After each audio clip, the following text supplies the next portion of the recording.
Dans ce dernier paragraphe du chapitre intitulé Les plaines de notre existence, l'auteur aborde les mondes les plus élevés au-delà de l'esprit. Il souligne que l'âme peut établir une relation dans laquelle elle se sent cachée ou perdue dans son propre jeu créatif de force et d'énergie. Il explique également que l'objectif de ces relations est l'émergence croissante de la conscience et de la joie. L'auteur décrit ensuite comment ces relations créent les plans physiques, vital, mental et spirituel, soulignant les liens complexes entre eux. Il indique également que ces mondes supérieurs appartiennent au principe du super-esprit et de la triple réalité de l'existence, de la conscience et de la béatitude. Malgré un certain écart entre ces mondes et le nôtre, l'auteur assure qu'il est possible de les relier en faisant des efforts. Ces mondes nous affectent à travers notre corps causal ou spirituel, ainsi que de manière indirecte à travers notre corps mental. En conclusion, l'auteur souligne l'importance de comprendre ces concepts pour la discussion à venir. Le corps spirituel nous affecte à travers les plans spirituels et les connaissances de la félicité, mais il y a aussi une influence qui agit à travers le corps vital et matériel, bien que nous puissions à peine la reconnaître. La pression des mondes supérieurs sur notre être mental et physique éveille notre être spirituel conscient et notre esprit intuitif en nous. Cette émergence ne dépend pas de nos efforts, mais plutôt de la pression exercée par ces mondes supérieurs. Même si nous refusons de le reconnaître, ces pressions finiront par éveiller nos facultés supérieures de l'esprit. Notre participation à cette pression fait toute la différence. Lorsque nous faisons consciemment le lien entre le bas et le haut, la force descendante se joint à notre aspiration ascendante, rendant le processus extrêmement rapide. La participation consciente à cette pression permet à notre conscience de se préparer, de s'ouvrir et même de s'élever. Cependant, le corps causal, qui est peu développé chez la plupart des hommes, représente la plus grande difficulté pour l'être humain. Ascendre aux plans supramentaux et y vivre consciemment est extrêmement difficile.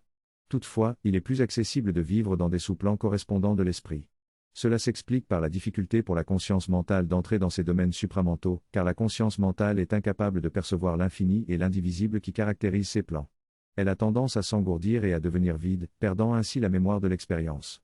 Cependant, il existe des plans divins dans l'être mental qui reproduisent les conditions des plans divins supérieurs, bien que modifiés par les conditions mentales dominantes. Dans ces hautes gammes mentales, il est possible de saisir ce qui appartient à l'expérience des plans divins, mais d'une manière et d'une forme mentale. Dans cette partie du chapitre, il est expliqué qu'il est possible pour l'être humain développé de s'élever à un état de conscience supérieur pendant l'état de veille. Il peut ainsi tirer des influences et des expériences de plans mentaux correspondant aux plus hautes vérités. Cependant, aller au-delà de ces plans vers le spirituel implique une certaine perte ou une difficulté à rester connecté. Cela peut être réalisé dans la transe de Samadhi, mais seulement par une nouvelle évolution des capacités de l'individu. Notre corps physique et nos parties inférieures seront mises en veille pendant cet état de transe. Sri Aurobindo décrit cette séparation et cette différence plus en détail dans un autre texte, où il explique qu'il y a 5 degrés de notre être matériel, du matériel au spirituel. Chaque degré correspond à une couche de substance et forme l'un de nos 3 corps, physique, mental et spirituel, dans lesquels notre âme réside simultanément. Habituellement, nous vivons uniquement dans notre corps physique, superficiellement conscients de notre véhicule matériel, mais peu conscients des opérations internes qui s'y déroulent. La plupart du temps, nous réagissons de manière réflexe à notre environnement, mais il est possible de vivre au niveau mental avec plus de liberté et d'indépendance vis-à-vis des circonstances externes. Dans ses écrits sur la Veda, l'auteur explique de manière complexe et détaillée la manière dont la Veda aborde la situation de notre évolution actuelle. Selon eux, il y a 3 corps et 7 plans de conscience qui se connectent et jouent un rôle complexe dans notre évolution. Au début de l'évolution, ces 7 plans se focalisent sur l'action de la matière pour éveiller la vie. Ensuite, lorsque la vie s'organise, il se concentre sur le développement de la force vitale dans la matière. Enfin, lorsque l'esprit émerge, il se tourne vers le fonctionnement de l'esprit naissant. À chaque étape, ces plans créent des facultés et des pouvoirs de conscience correspondants. Le texte utilise des termes sanscrits, mais l'essentiel est de comprendre la complexité de cette évolution et d'apprécier la profondeur de la psychologie védique. Dans ce texte, l'auteur décrit les différents principes de la psychologie védique qui composent l'être humain. Selon lui, l'atman est la conscience divine qui s'exprime à travers sept principes, la matière grossière, l'énergie vitale, l'esprit intelligent, l'esprit idéal, le bonheur pur, la conscience pure et l'être pur. Ces principes sont présents à la fois dans le cosmos et chez l'individu, et opèrent ensemble pour créer l'apparence et l'expérience des différents plans de réalité. L'auteur souligne également le rôle de l'intellect, qui est une réflexion de la superconscience, mais à un niveau inférieur et imparfait. Il conclut en disant que le génie est celui qui parvient à utiliser le pouvoir de la conscience idéale et de la superconscience de manière exceptionnelle. Le génie est une manifestation de la puissance supérieure de l'intellect humain qui opère dans un plan inférieur. Cette puissance de super-esprit donne au génie la capacité de voir et de comprendre les choses instantanément, bien plus rapidement que la plupart d'entre nous. Cependant, le génie n'est pas pleinement conscient de la source de sa connaissance, et il l'attribue à son propre esprit. En réalité, le génie est une réponse lumineuse dans l'esprit à une idéation plus élevée, une réflexion ou une réponse lumineuse à des idées supérieures. Cependant, le génie n'est qu'une manifestation limitée de cette connaissance supérieure, et il est encore loin d'atteindre le niveau du super-esprit ou de l'ananda. Seuls les yogis les plus avancés peuvent atteindre ces niveaux plus élevés de conscience dans un état de transe profonde. Il est important de noter que les différentes couches de notre être, corps physique, mental, vital, spirituel, se développent progressivement au fil de l'évolution, et il faut atteindre un certain niveau de développement pour accéder à certains états de conscience. Le texte décrit la notion de l'individu comme un lien entre le plus élevé et le plus bas, symbolisé par des piliers dans une chambre de méditation. Il fait référence à l'évolution de l'individu vers la spiritualité, mais souligne également que chaque individu est un pilier reliant le plus bas au plus haut.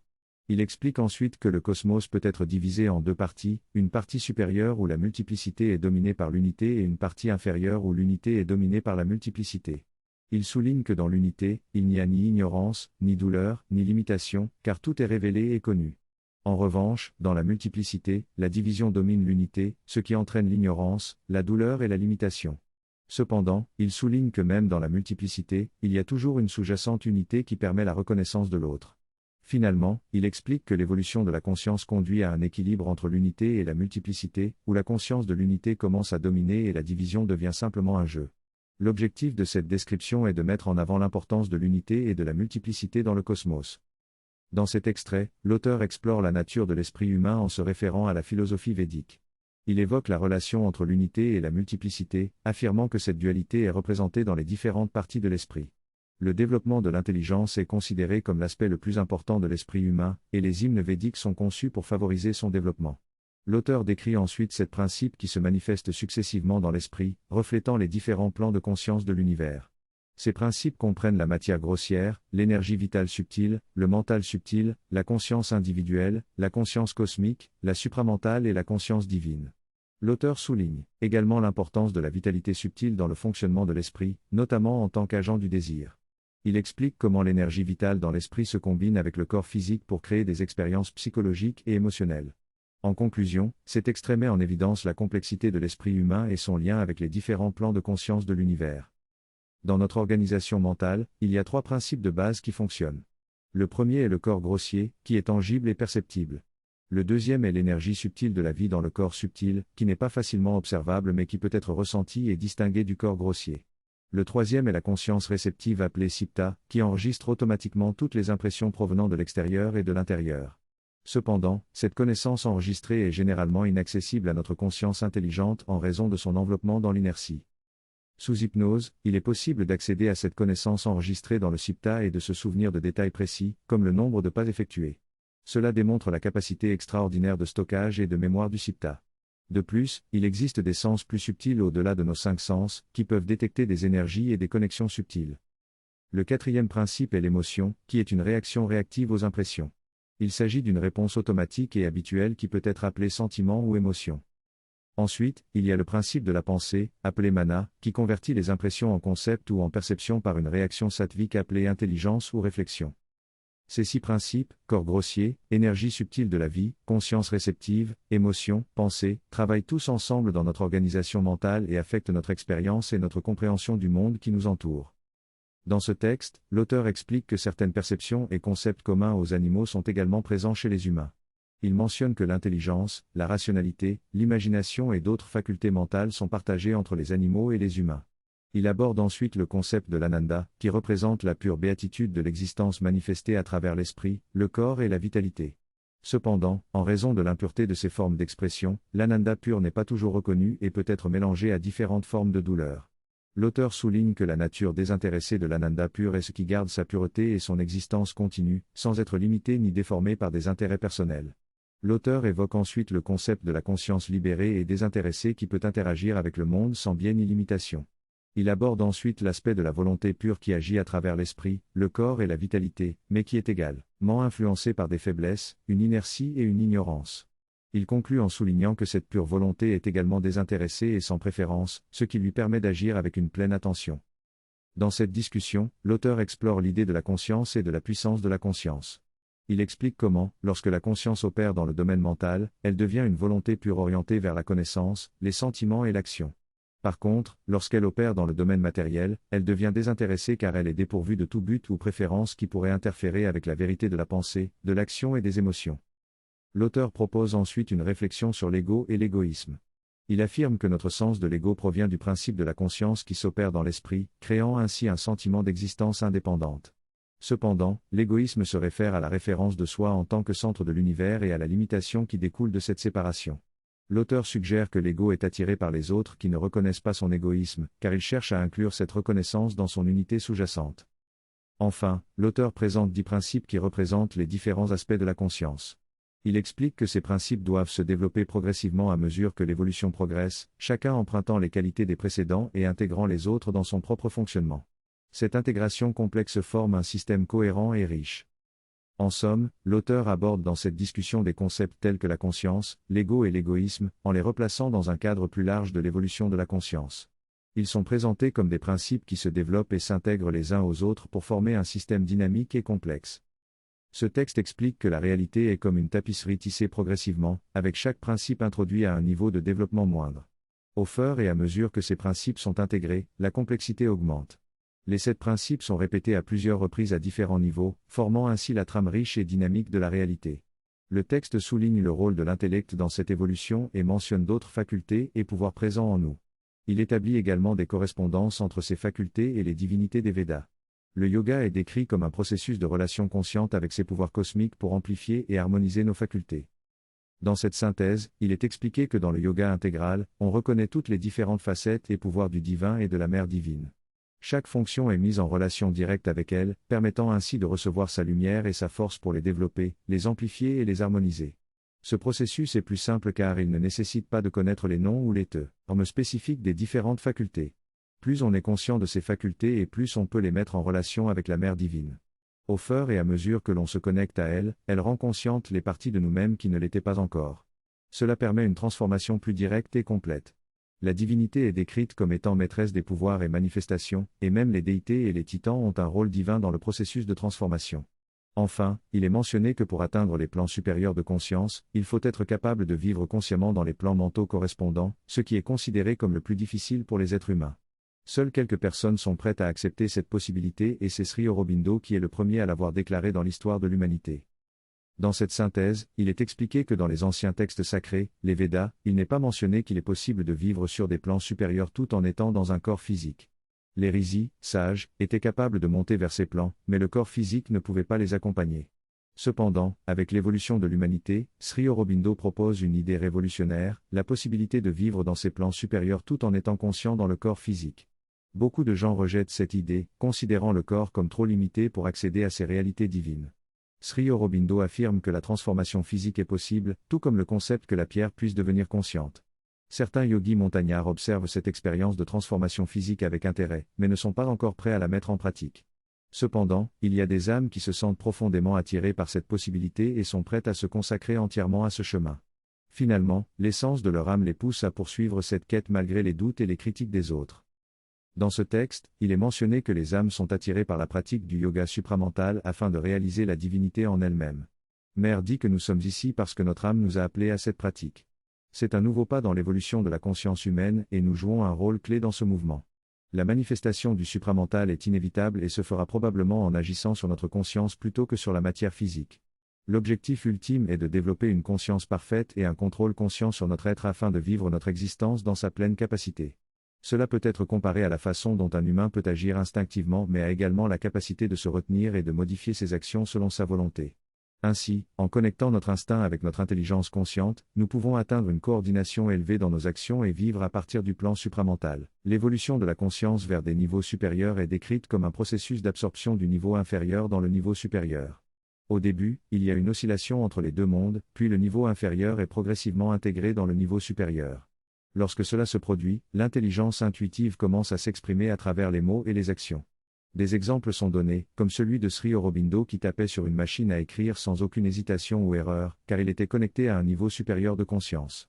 De même, lorsque nous écrivons un poème qui semble se construire de lui-même, c'est le résultat de l'intuition qui utilise notre intelligence développée pour s'exprimer. Cette utilisation de l'intelligence inférieure par la conscience supérieure est décrite comme un principe de différenciation mineure utilisé par le principe de l'existence supérieure. Lorsque nous tâchons d'atteindre des niveaux plus élevés, nos efforts personnels peuvent nous mener loin mais finissent par atteindre leurs limites. C'est lorsque nous nous ouvrons et nous donnons à quelque chose de plus grand que nous, que ce quelque chose de plus grand peut remplir nos capacités et nous amener à la perfection que nous avons cherchée. Ainsi, les mouvements ascendants et descendants sont nécessaires pour évoluer vers des niveaux supérieurs de conscience. Dans cette partie, il est expliqué que pour atteindre la perfection et la complétude de l'évolution dans le yoga intégral, il est nécessaire de se connecter au supramental, qui est l'étape finale et essentielle. Jusqu'à un certain point, le yoga peut être pratiqué dans les plans mentaux supérieurs, mais l'intégration et la transformation complète ne peuvent être réalisées qu'avec l'aide du supramental. L'effort initial vient de notre part, mais plus nous nous connectons avec le supramental, moins notre action compte et l'action venant d'en haut devient plus importante. C'est cette action venant d'en haut qui permet d'achever et de perfectionner l'évolution de manière plus rapide et complète que ce que nous pourrions accomplir par nos propres moyens. Cela conduit finalement à une conscience de soi parfaite, où le Purusha a un contrôle conscient total sur la Prakriti. L'objectif ultime de cette évolution est de trouver notre propre essence et notre ananda, béatitude, dans le jeu de la conscience avec son pouvoir de création. C'est grâce à l'incarnation dans l'univers matériel, où les défis sont les plus grands, que le Purusha peut réaliser la complétude de son développement. Ainsi, seule l'évolution parfaite de ce qui est impliqué et le développement de ce qui est sous-développé atteindront le but recherché dans l'univers matériel. Dans ce texte, il est évoqué le concept du Purusa qui explore les multiples possibilités et domaines de l'univers pour évoluer et découvrir. Il est dit que le jeu de l'évolution et de la découverte peut se jouer sur de nombreux niveaux et plans, ce qui permet à de nombreux êtres de participer. Le texte souligne que le défi le plus difficile est de jouer sans se souvenir de qui l'on est réellement. C'est lorsque l'on oublie sa véritable nature et que l'on se réveille, cherchant à se souvenir d'où l'on vient et qui l'on est, que l'on peut atteindre la plénitude de soi en tant qu'être divin. Cette exploration de la totalité du spectre des possibilités, de la joie et du voyage, comprend également la condition la plus difficile, qui est de se perdre complètement dans la matière. Cependant, le texte soulève la question de pourquoi le Purusa choisit ces conditions de grande difficulté. Il explique que ce choix est fait dans un pari avec soi-même, pour se challenger et se prouver à soi-même que l'on peut surmonter toutes les difficultés. Le texte termine en soulignant l'importance de comprendre les différentes dimensions de notre être et de notre univers, afin de pouvoir s'éveiller pleinement et maîtriser notre relation avec le monde qui nous entoure. Avec un peu de pratique, vous pouvez plonger dans une vision où chaque arbre représente la conscience divine qui lutte pour émerger de la roche, où la roche elle-même est la conscience divine choisissant de se plonger dans une transe de sommeil, et où chaque être humain est un être plus éveillé de cette conscience. Nous sommes tous un maillon de cette ascension de la conscience. En regardant le ciel, nous pouvons voir au-delà de son aspect physique et percevoir le divin descendant pour embrasser toute cette manifestation, nous-mêmes et tous les êtres. Nous pouvons nous ouvrir à cette aspiration à travers nos sens, que ce soit en marchant, en travaillant ou même en méditant. Cette méditation active et consciente peut réorienter nos priorités vers un sens plus grand de notre place et de notre but dans la vie. Il est recommandé de consacrer quelques minutes chaque jour à cette pratique, qui peut être très bénéfique.